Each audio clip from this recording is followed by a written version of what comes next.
Et on en reparle justement du patrimoine avec la ville de Saint-Mihiel qui accueille une nouvelle pièce exceptionnelle dans son musée d'art sacré. Oui, le gisant de Sainte Lucie d'Écosse qui avait disparu de la cité meusienne il y a 160 ans, fait son grand retour.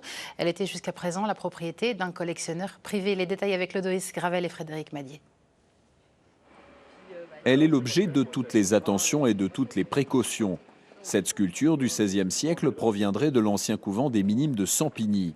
Transférée à la Révolution dans l'église Saint-Étienne de Saint-Mihiel, elle disparaît du domaine public en 1856.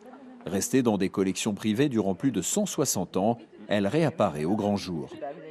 Ici, visiblement, on n'est pas dans une œuvre de Ligérichier, mais plus tardive. Donc milieu 16e, seconde moitié du XVIe siècle. Et là encore, il va falloir que les spécialistes se prononcent. Donc on peut peut-être parler d'école saint-mihielloise. Alors qu'on dit école saint-mihielloise, c'est les descendants de Ligérichier, fils, petit-fils. Mais tout ça a été assez peu étudié et ça mériterait que des étudiants en master ou après en thèse travaillent le sujet. Lucie de Sampigny était la fille d'un roi d'Écosse. Devenue bergère dans ce village meusien, elle fut l'objet d'une importante dévotion. Son gisant vient rejoindre les collections du musée d'art sacré de Saint-Mihiel. La chance, l'émotion que nous avons aujourd'hui, c'est de retrouver 150 ans après son départ de l'église Saint-Étienne, cette statue qui vient retrouver son bercail avec sa vie, ses graffitis. Elle est remplie d'histoire et elle vient nourrir le musée. Et en fait, cette statue immobile est une histoire à elle toute seule. Une histoire qui est aussi celle des hommes et des femmes qui ont approché ce gisant.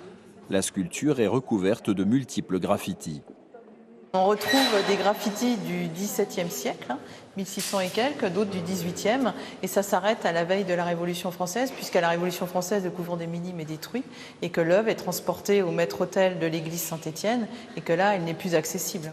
Le gisant de Sainte Lucie d'Écosse sera présenté au public à partir de ce samedi 16 h au musée d'art sacré de Saint-Mihiel.